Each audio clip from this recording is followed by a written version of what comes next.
is not your enemy. Giants. He is not your Era friend. Part 2. He is a The mystery, Watchers. sent to The remind Nephilim. us of Birth life, of judgment, demons. and The eternity. Watchers didn't And just please fall. like They and corrupted subscribe Part for 1, more the truths they universe never before teach the in fall, Sunday Before school. the fall, before demons. What if your before demons are your chaos, teachers? there was order. In ancient myth, Ancient demons worldview weren't didn't imagine evil. God They were ruled the daemons, universe alone. spirits of Yahweh inner ruled guidance. absolutely. Carl Jung Through said divine the shadow is the part of power, ourselves we spiritual refuse to beings face, govern but must administrators, integrate. messengers, Some watchers, demons in and lore accusers, didn't not tempt, robots. they warned. Intelligent, free, They moral mirrored what we beings. were Each group becoming. had assignments. Maybe the demon isn't the enemy, Earth but the observation, uncomfortable nations and truth elements, we needed to human see. development, order Please was like, everything. share, Among them and were the subscribe. Watchers, angels assigned to observe humanity, guide development, Part and maintain 1. cosmic The boundaries. Satan They were not story. evil, but they The were Bible curious. never They watched tells. humans multiply, Satan's identity. love, Is create, Satan good build or culture. evil? And something What if I shifted. A told group you of the Bible watchers never led by actually Sengaza says and Satan Azazel rebelled made a against pact. God?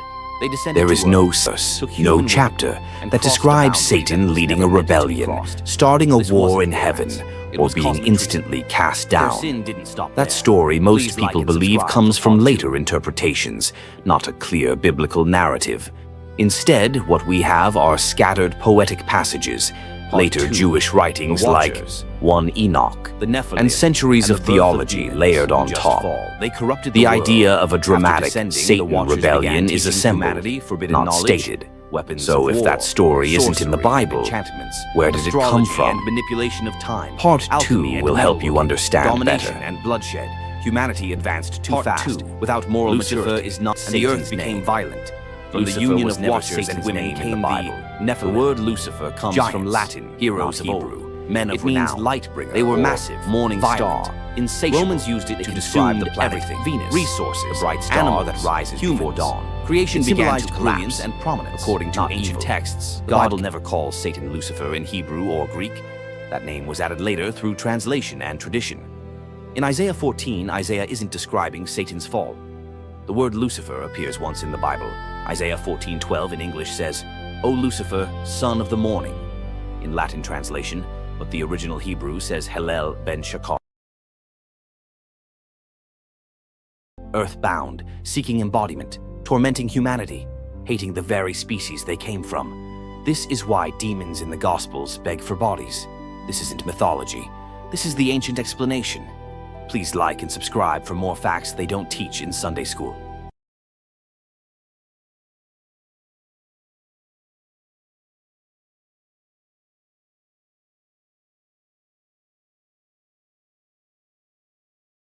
Part 1. Death Angels. Angel of silence and the taking of the soul. Not all angels bring comfort. Not all angels. Some arrive when everything goes silent. Duma, angel of silence, keeper of the stillness of death. In ancient Jewish texts, he watches over the souls of the wicked where no prayers are heard. Malach ha-Mavet, angel of death in Judaism. He does not act on emotion. He removes the soul only when God commands. Malak al-Maut, angel of death in Islam, the taker of souls in Islam. Every life has a fixed moment. When the time arrives, he cannot delay it, and he cannot hurry it. Azrael, a name given in later mystical tradition. The angel who separates soul from body, not cruel, not kind, only precise. Death is not chaos, it is order. These angels do not create death, they complete what has already been written. Please like, subscribe, and turn on your notification for Part 2, Angels of Destruction, Judgment, and Transition. Part 2, Angel of Destruction, Judgment, and the Aftermath. Death does not always arrive gently. Sometimes it is summoned. Samael, Angel of Severity, Accuser, Destroyer. In many traditions, he initiates death, but never completes it. Abaddon, Abaton, Angel of Destruction, Angel of the Abyss, Ruler of Destruction, appointed over final endings, where life dissolves completely. Muriel, Abaton. In apocryphal writings, Muriel was transformed into Abaton. Obedience turned into annihilation. Sariel, Watcher of the Dead, watches over the spirits of the dead, guardian of where souls go, and what becomes of them. Azazel, Asael, Angel of Punishment. Not a soul taker, but a cause of downfall, judgment through consequence. Caphsiel, Cassiel, Angel of Tears, Time and Sorrow. Death that arrives slowly, through years, not moments. Death has many angels. Each serves a purpose. Some narrations say the angel of death visits each person's household, literally, 5 times a day, especially around prayer times, as a reminder of mortality. Thank you for watching. Do not forget to like, subscribe, and watch out for more enlightenments. Part 1. The universe before the fall. Before the fall, before demons, before chaos, there was order. The ancient worldview didn't imagine God ruling the universe alone. Yahweh ruled absolutely, but through a divine council. High-ranking spiritual beings governed creation, administrators, messengers, watchers, and accusers, not robots. Intelligent, free, moral beings, each group had assignments: heavenly administration, earth observation, nations and elements, human development. Order was everything. Among them were the Watchers, angels assigned to observe humanity, guide development, and maintain cosmic boundaries. They were not evil, but they were curious. They watched humans multiply, love, create, build culture. And something shifted. A group of Watchers, led by Semjaza and Azazel, made a pact. They descended to Earth, took human women, and crossed a boundary that was never meant to be crossed. This wasn't romance. It was cosmic treason. But their sin didn't stop there. Please like and subscribe for Part 2. Part 2. The Watchers, the Nephilim, and the birth of demons. The Watchers didn't just fall, they corrupted the world. After descending, the Watchers began teaching humanity forbidden knowledge, weapons of war, sorcery and enchantments, astrology and manipulation of time, alchemy and metalworking, domination and bloodshed. Humanity advanced too fast, without moral maturity, and the earth became violent. From the union of Watchers and women came the Nephilim, giants, heroes of old, men of renown. They were massive, violent, insatiable. They consumed everything: resources, animals, humans. Creation began to collapse. According to ancient texts, God commanded Michael, Gabriel, Raphael, and Uriel to act. The Watchers were bound, imprisoned in darkness, awaiting final judgment. The Nephilim were destroyed in the flood. But this is where it gets disturbing. The Nephilim were half angel, half human. When they died, their bodies perished, but their spirits did not descend. Those spirits became evil spirits, demons, earthbound, seeking embodiment, tormenting humanity, hating the very species they came from. This is why demons in the Gospels beg for bodies. This isn't mythology. This is the ancient explanation. Please like and subscribe for more facts they don't teach in Sunday school. Part 1. Death angels, angel of silence and the taking of the soul. Not all angels bring comfort. Not all angels arrive with light. Some arrive when everything goes silent.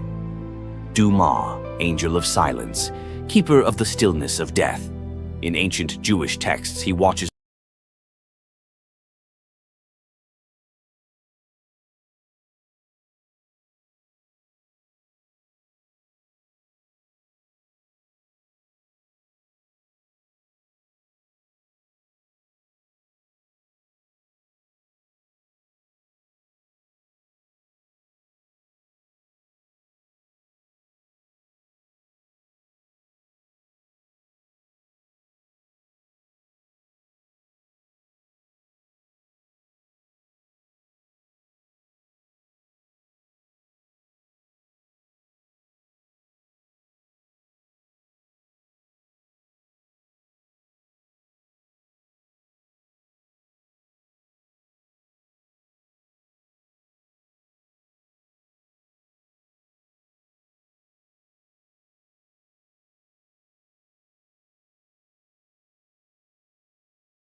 Solomon's ring, power over spirits. Did you know King Solomon was more than wise?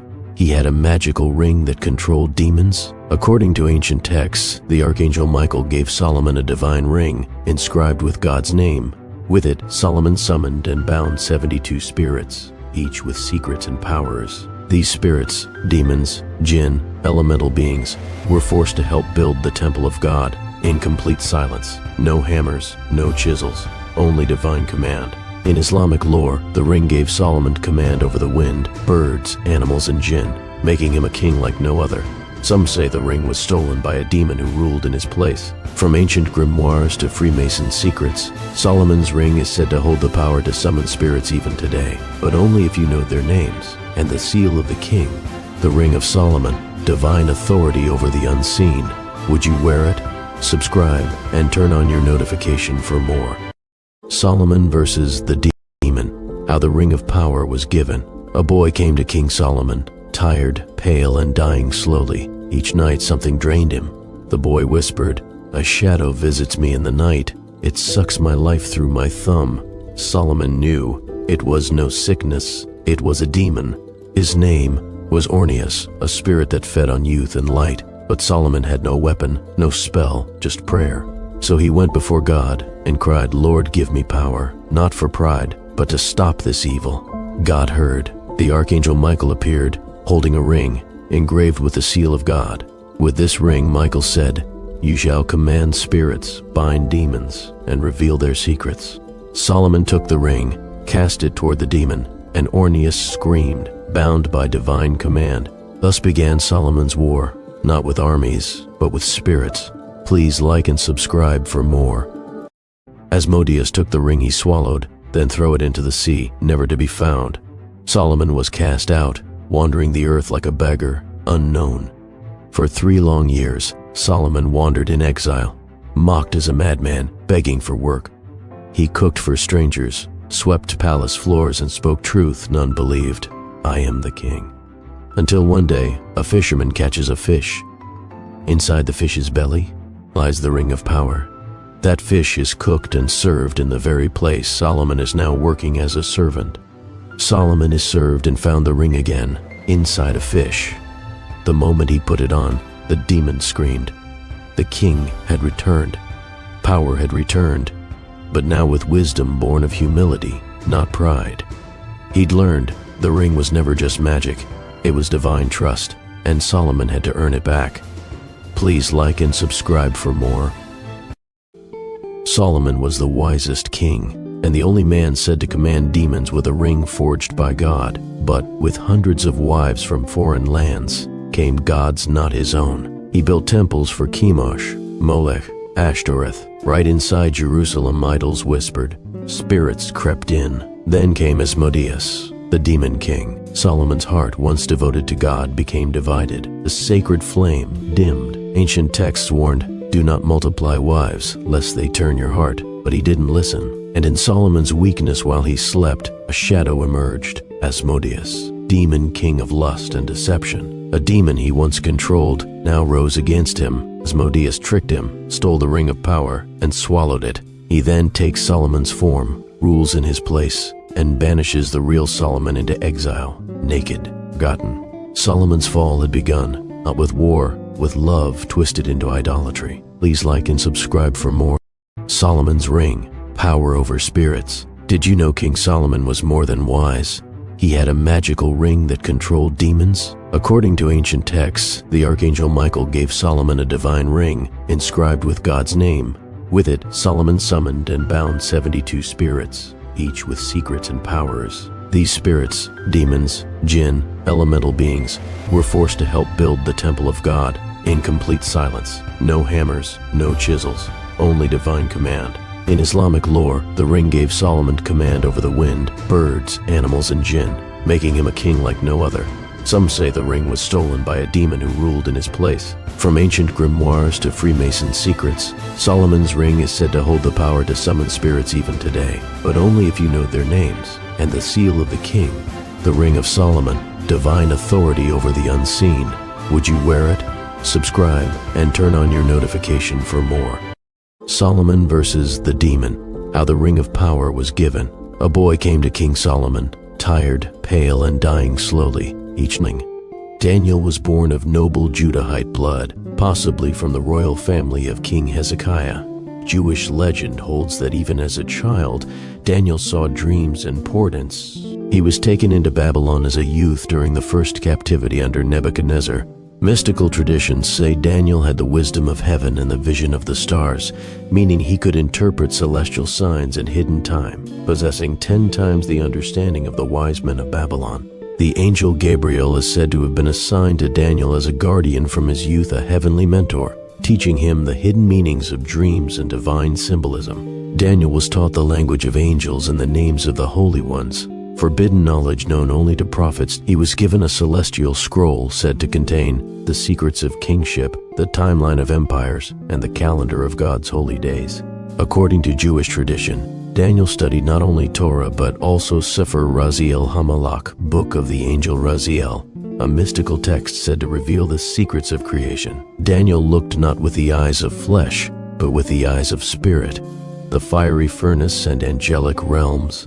In Babylon, Daniel and his 3 friends Hananiah, Mishael, Azariah refused to defile themselves with unclean food. Daniel led the fasting when Daniel's 3 companions were cast into the fire, because they refused to bow to Nebuchadnezzar's golden image, proclaiming, "Even if God does not save us, we will not bow."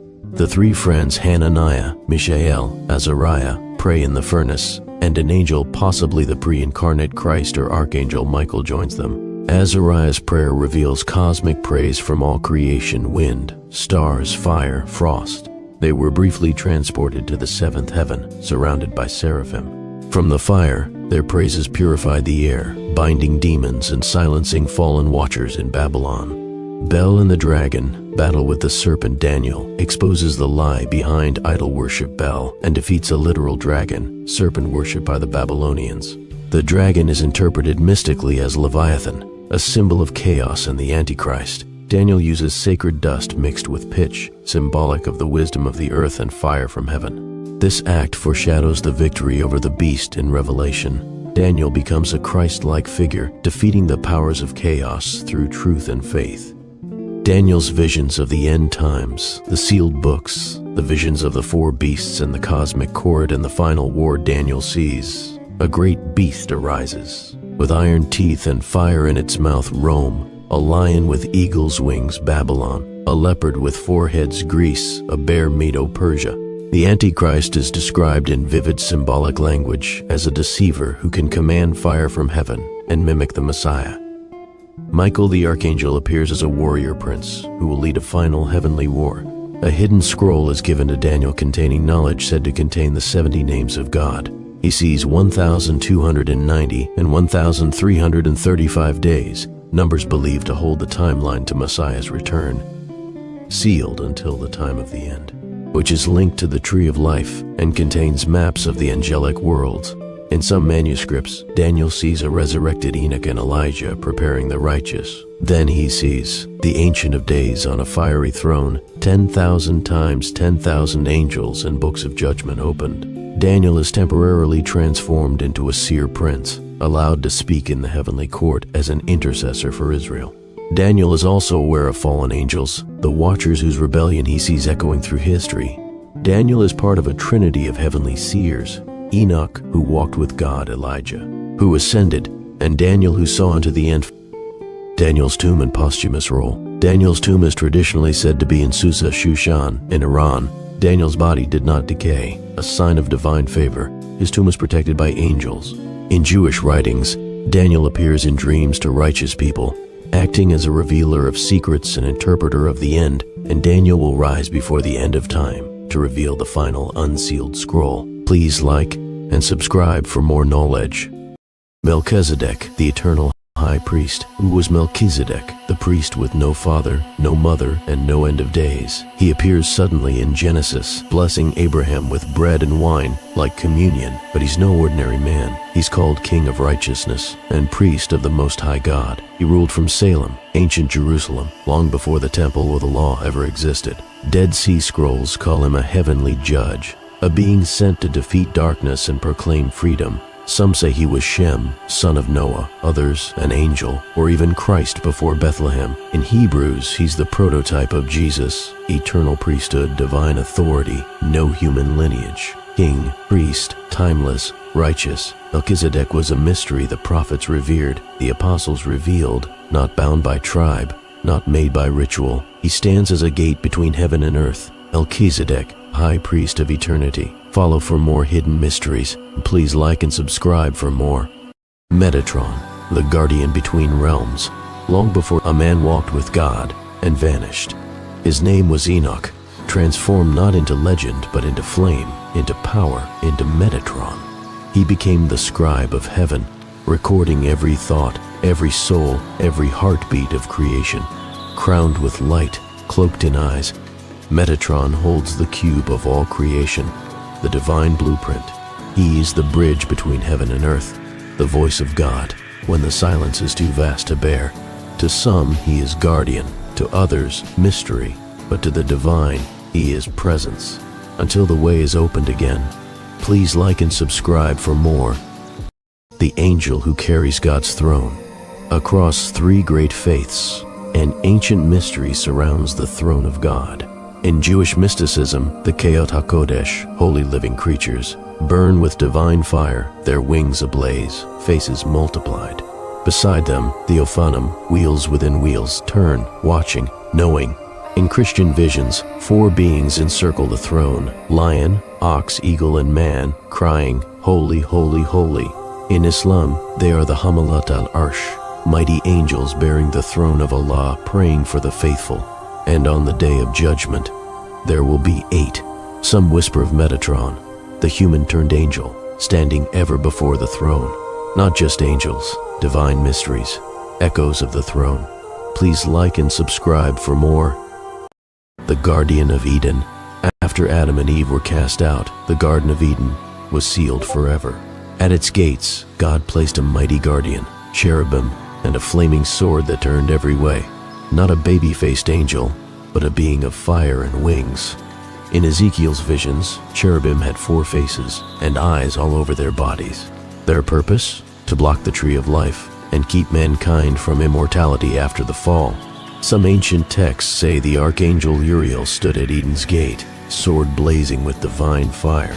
Others link it to Michael, the warrior of heaven, still guarding heaven's secrets today. Eden wasn't just lost, it was sealed, hidden by flame, guarded by glory, until the way is opened again. Please like and subscribe for more. The hidden mysteries of Moses. Did you know Moses was no ordinary baby? According to ancient Jewish texts, when he was born, his house filled with light, his face glowed like the sun. Some say she didn't just adopt a Hebrew child, she adopted a chosen one marked by the divine presence, the Shekinah itself. But growing up in the palace of Egypt, he discovered hidden scrolls, believed to be passed down from Joseph himself. Moses began to learn the ancient names of God. He was taught Egyptian sorcery, but he rejected it. He knew his destiny was divine. Then it happened, the burning bush. But here's the mystery. Was it really just a bush? Some mystics believe it wasn't fire, but the angel Metatron speaking through divine flame. And in that moment, Moses was entrusted with the true name of God, so powerful it could split the sea and silence kingdoms. Please like and subscribe for more truths. Elijah, the prophet with no origin. Did you know Elijah is one of the few prophets in the Bible with no recorded birth, no parents, no wife, and no children? Elijah arrived without warning, as if he stepped out of the wind itself. No scroll records his birth, no lineage traces his father, no tribe claims him with certainty. He simply appears. Standing before King Ahab, after King Solomon's death, Israel split into 2 nations. Judah in the south, ruled by David's line, Israel in the north, 10 tribes ruled by kings who abandoned God. Ahab was the 7th king of this northern kingdom. He ruled from Samaria, wealthy, fortified, powerful, politically skilled, militarily strong, but spiritually corrupt. Ahab married Jezebel, a Phoenician princess and devoted priestess of Baal, the storm god believed to control rain, crops, and prosperity. Through her, Baal worship became official. Temples were built, altars raised, true prophets hunted. Israel prospered outwardly but decayed inwardly. And into this polluted environment, Elijah spoke, as though heaven stood behind his words. "As the Lord lives, there will be no rain or dew except by my word." Then he was gone. The skies closed. Clouds gathered but gave nothing. This was not random punishment, it was a direct challenge. Baal did not control the rain. The God of Israel did. Elijah came from Gilead, wild, rugged, isolated. No royal blood, no priestly line. He appeared. He spoke. And after delivering judgment, Elijah vanished. If you haven't subscribed, please subscribe. Turn on your notification, like and share. Thank you for watching. Part 2: Elijah in hiding. Faith forged in drought and fire. God sent Elijah eastward, away from cities, away from crowds, away from influence, to the brook Cherith near the Jordan River. There Elijah lived in hiding. No audience, no altar, no applause. Only a narrow stream cutting through dry land. Ravens brought him bread and meat, morning and evening, and he drank from the brook. This was not comfort, it was training. God was teaching Elijah dependence through isolation, shaping the prophet in secret while the nation suffered in public. But the drought, Elijah declared, did not spare him. The brook dried up, and when it did, God spoke again. This time,